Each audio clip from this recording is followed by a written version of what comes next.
Hey church, Pastor Shane here with another community group discussion starter video. This week we began a new series in 1 Thessalonians that we're going to be doing all the way through until about Christmas. And actually really bridged nicely with the last series we did called Allegiance, kind of our election prep, dealing with the cultural issues of the day. And 1 Thessalonians pairs really nicely with it because of the story of the Thessalonians. So we talked about this, that Paul was called to Macedonia, that God gave him a vision of a Macedonian man asking for help, and Paul wanting to help and bring the gospel there, traveled there, and went to a place called Thessalonica. Now this place, Thessalonica, was a big city in the Roman Empire, a decent-sized city, especially for the region. Could almost be kind of like the capital of the region. It was a port city, a lot of people coming and going, which meant it was a great place to set up a base of operations to spread the gospel.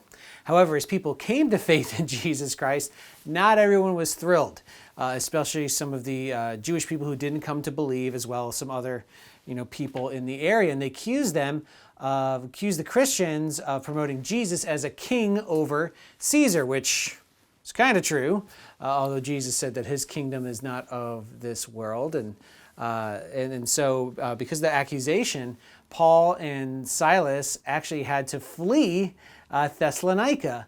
And there's going to be a lot of pushback for the people's faith there. It's a very multicultural type area, a lot of different religions, a lot of other issues. But they find out when they send Timothy back from Athens that the Thessalonians were doing great. In fact, they were thriving despite the fact that there was a lot of pushback against their faith, despite the fact that Paul was basically run out of town when he's there, but the church was still there. And not only that, but it was thriving and spreading throughout the entire region. And kind of word of the transformation that these people were going through were spreading everywhere. And so we talked about that.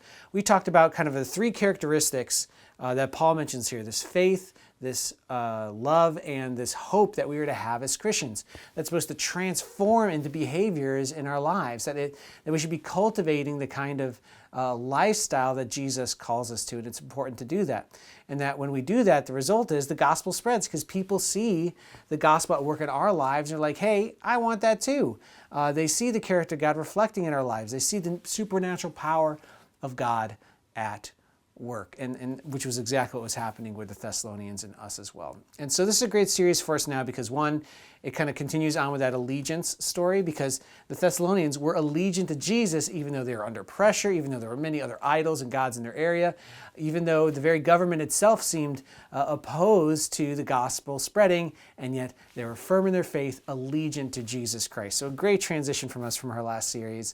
Also because it's going to get down to the nitty-gritty of life. How do you actually live that out? It's kind of what we're going to be talking about in all these other sermons. So I only got into it loosely this week. But it is worth your time to go through and kind of walk through these questions and these scriptures and talk about this faith, hope, and love. What does it look to live the transformed life in Jesus Christ? What does it look to live live out these works of faith, this labor of love, this hope in Jesus that is like no other in a world when we really kind of need those things as we're in uncertain times and sometimes trying times as well.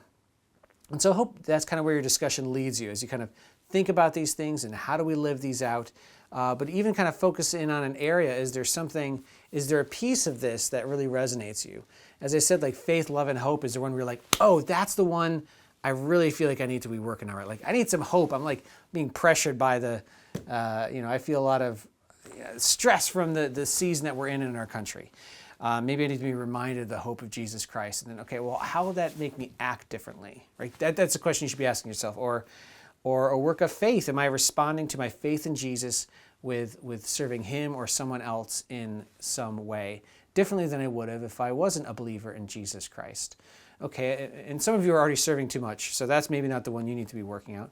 But maybe you need to be like, oh, all this service and work I'm doing, is that really tied to my faith? Or am I just kind of going through the motions? Oh yeah, I'm doing this because of my faith in Jesus Christ, right? Make that connection. Or maybe it's the love one.